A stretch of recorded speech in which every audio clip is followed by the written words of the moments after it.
Hi నమస్తే welcome to my channel Vasumathi's blogs.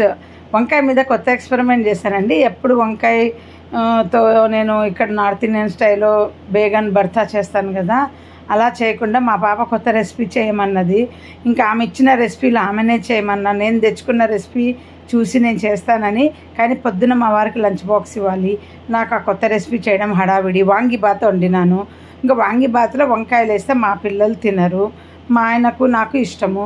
మేమేం చేస్తామంటే అండి, మామూలు వంకాయలే చెప్తున్నాను, కట్ చేసి నూనెలో ఫ్రై చేసి వాంగిబాత్ పొడి ఉంటుంది కదా, ఒకసారి నేను మీకు పెట్టాను మా వాంగిబాత్ ఎలా చేసుకోవాలి అనేది. మా పిన్నమ్మ చేస్తుంది. నేనైతే రెడీమేడ్ది కొంటున్నాను, ఇప్పుడు ఇంట్లోది చేసుకోలేదు. రెడీమేడ్ది కొంచెం కారం ఉంది, ఇంకా ఇంట్లో చేసుకునే ఓపిక లేదు. స్క్రీన్ షాట్ ఒకసారి పెట్టాను నేను రాసి మీకు, పాత వీడియోస్లో నాకు గుర్తులేదు. సో ఇంకా నేను ఇప్పుడు మళ్ళీ మీకు రెసిపీ పొడి ఎలా అని ఎవరు అడగండి. వాంగిబాత్ పొడి ఏంటంటే బయట మార్కెట్లో కూడా దొరుకుతుంది కర్ణాటకలో. బట్ ఆ పొడిలో ఉప్పు ఉండదు, మనం ఉప్పు వేసుకోవాలంతే. అది లేకపోతే ఇంకోటి ఏంటంటే కర్ణాటకలో సాంబార్ పౌడర్ అనేది దొరుకుతుంది సపరేట్గా. ఈ స్టార్ సూపర్ మార్కెట్లో అక్కడ నేను చూశాను, అది కూడా చాలా బాగుంటుంది టేస్ట్. డ్రమ్ములో పెట్టి అమ్మేవాళ్ళు అక్కడ. ఫస్ట్లో మేము అది కొనేవాళ్ళం. సో చాలామంది అక్కడ ఏంటంటే అన్నిటికీ ఒకే మసాలా వాడతారో ఏమో తెలీదు. ఒక 10 కేజీలు అట్లా బిస్మిల్లాబాత్ పొడి రెడీ చేసి పెట్టుకుంటారండి.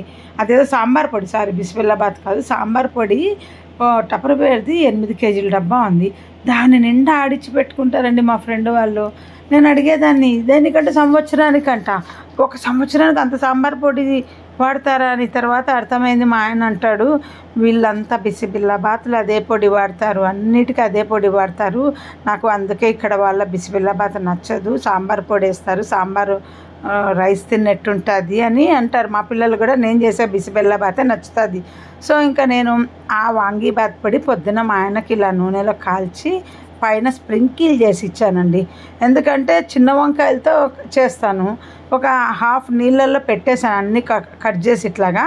పెద్ద వంకాయ అండి, మనకు ఎవరికైతే పెద్ద వంకాయతో కర్రీ చేయడం రాదనుకునే వాళ్ళకి చెప్తున్నా, చక్కగా ఇలా చేసి పెట్టుకొని వాంగిబాత్లో పక్కన ఒక సైడ్ డిష్ లాగా పెడితే ఎవరికి ఇష్టమైతే వాళ్ళు తింటారు. ఇష్టం అంతా దాంట్లో కలిపేస్తే ఏమవుతుందంటే వేస్ట్ అయిపోతుంది, తీసి పక్కన పడేస్తారు.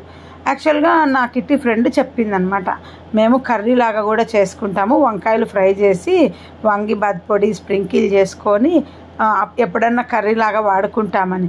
సో అందుకే నేను ఏం చేసేదాన్ని అంటే, చిన్న వంకాయలనే నేను నూనెలో ఫ్రై చేసి ఇలాగా స్ప్రింకిల్ చేసి పెట్టుకొని మా ఆయన నేను తింటాం. మా పిల్లలు అన్నీ ఏర్పంచి పడేస్తారు.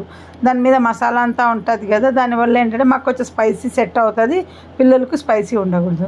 సో ఇంకా పొద్దున ఇలా చేసి మిగిలినవన్నీ నీళ్ళల్లో పెట్టేసినాను. ఆ నీళ్ళల్లో పెట్టినవి కూడా ఏం చేశానంటే, ఇంకా వీడియో ఎండ్ వరకు దాని గురించే మాట్లాడకుండా చెప్తున్నాను. శనగపిండిలో ఉప్పు, కారం, జీరా పౌడర్, ధనియా పౌడర్, కొంచెం చాట్ మసాలా వేసి ఒక స్టఫ్ లాగా, అంటే స్టఫ్ కాదు డిప్ లాగా, అంటే మనము ఫ్రెంచ్ ఫ్రైస్ చేసుకుంటాం చూడండి, కార్న్ఫ్లోర్లో డిప్ చేసి అట్లా చేసి ఇట్లా టోస్ట్ చేసి ఇచ్చాను. మా పిల్లలు ఫుల్ ఎంజాయ్ చేశారు. షార్ట్ వీడియోలో కూడా క్లిప్ పెట్టి ఈ వ్లాగ్కి వచ్చి చూడండి నేను ఎలా చేశాను అని చెప్పాలని షార్ట్ వీడియోకి కూడా చేసుకున్నా. దీనికి ముందు కానీ అది అప్లోడ్ అవుతుంది, లేదా దీని తర్వాత కానీ అది అప్లోడ్ అవుతుంది. ఇప్పుడు ఎడిటింగ్ చేస్తున్నాను. సో ఏంటంటే వంకాయను కొత్త రకంగా ఇలా ట్రై చేశాను. చాలా టేస్టీగా ఉంది, ఈజీగా ఉంది. బట్ ఆ శనగపిండిలో వేసి కలిపేది నేను నా సొంత టిప్ మాత్రం కాదు, ఇది మాత్రం మా ఫ్రెండ్ చెప్పటం వల్ల ఈ పెద్ద వంకాయలు హాఫ్ ఇలా చేసి హాఫ్ అలా చేశాను. చూడండి ఎంత బాగుందో. దీని మీద స్ప్రింకిల్ చేస్తున్నాను చూడండి. మా ఆయన అంటున్నారు ఆఫీస్కి తీసుకెళ్ళి తింటుంటే, అంటే సాటర్డే ఇచ్చాను, ఆఫీస్కి వెళ్తారు, అడిగారంటే ఏంటది అలా ఉంది అని.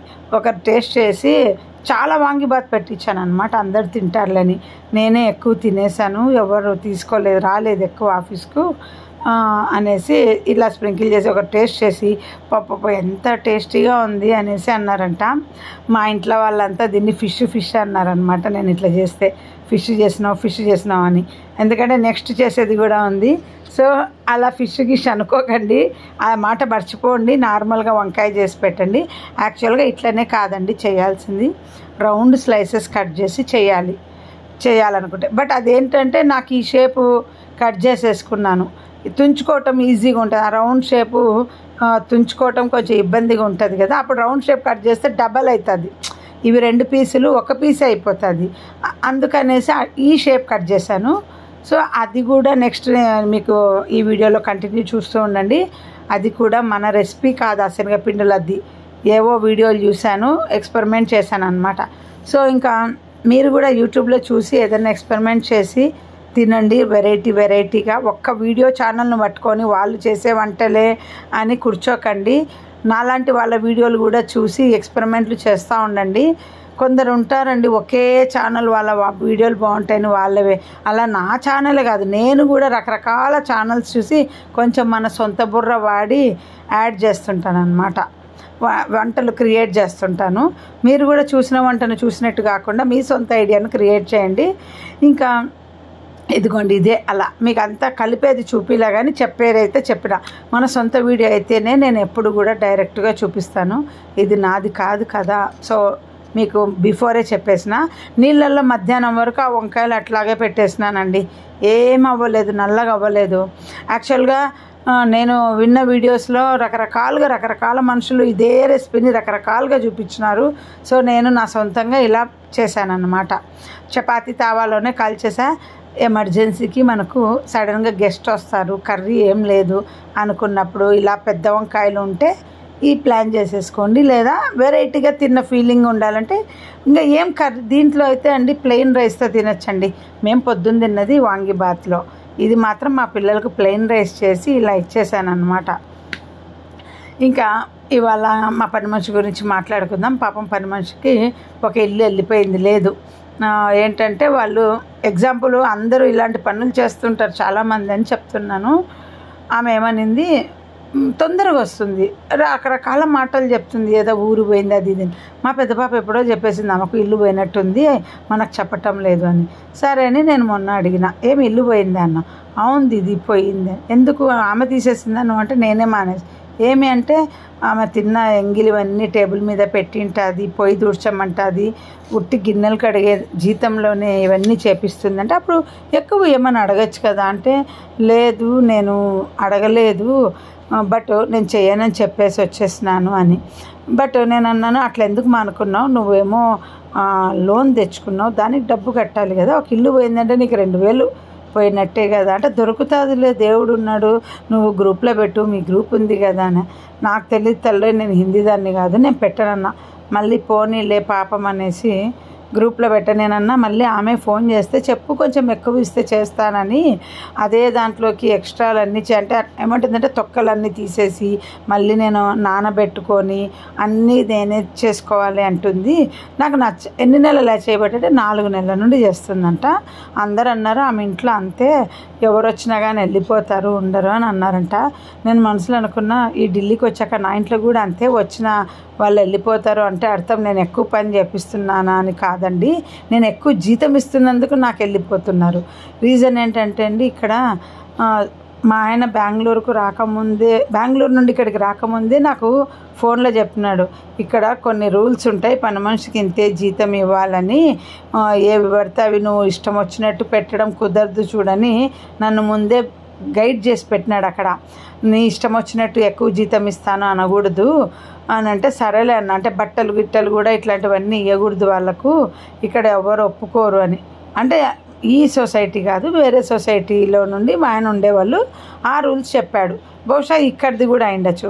వచ్చినప్పటి నుండి నేను మా ఆయన మాట వినకుండా వాళ్ళు అడిగినంత జీతం ఇచ్చి పెట్టుకొని ఇష్టం వచ్చినట్టు ఇచ్చినాను. ఇంకా వీళ్ళు పోయి చెప్పుకుంటారు కదా ఆమె బాగా పెడుతుంది ఇస్తుంది అని. ఇంకా వాళ్ళకు కడుపు మండదా చెప్పండి, నా ఇల్లు మానిపించి నీకు ఇంకా మంచి ఇల్లు ఇస్తామనో ఏదో చెప్పి వాళ్ళను లేదా మానిపించేస్తారు. వీళ్ళు ఏం చేస్తారంటే, ఇంకా వెళ్ళేటప్పుడు కదా అనేసి వెళ్తూ ఉట్టి చేతులతో వెళ్ళకుండా మన ఇంట్లో నుండి ఏదో ఒకటి పట్టుకెళ్ళిపోతారనమాట, చేతివాటం. ఇంకా నేను తీసేయకపోయినా కానీ వాళ్ళు కొట్లాడి వెళ్ళిపోతారు.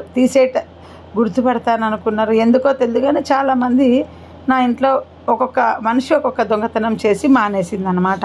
సో ఈమెకు కూడా ఇదే మాట చెప్పిన వచ్చినాక, నువ్వు నా ఇంట్లో కూడా అట్లాగే చేస్తావేమో, అందరు చెప్పినారని మానేస్తావేమో చూసుకో అంటే, నువ్వు పొమ్మన్నా నేను పోను అనింది. సరే గ్రూప్లో పెట్టమంటే గ్రూప్లో పెట్టినానండి. వెంటనే ఫోన్ల మీద ఫోన్లు వచ్చినాయి.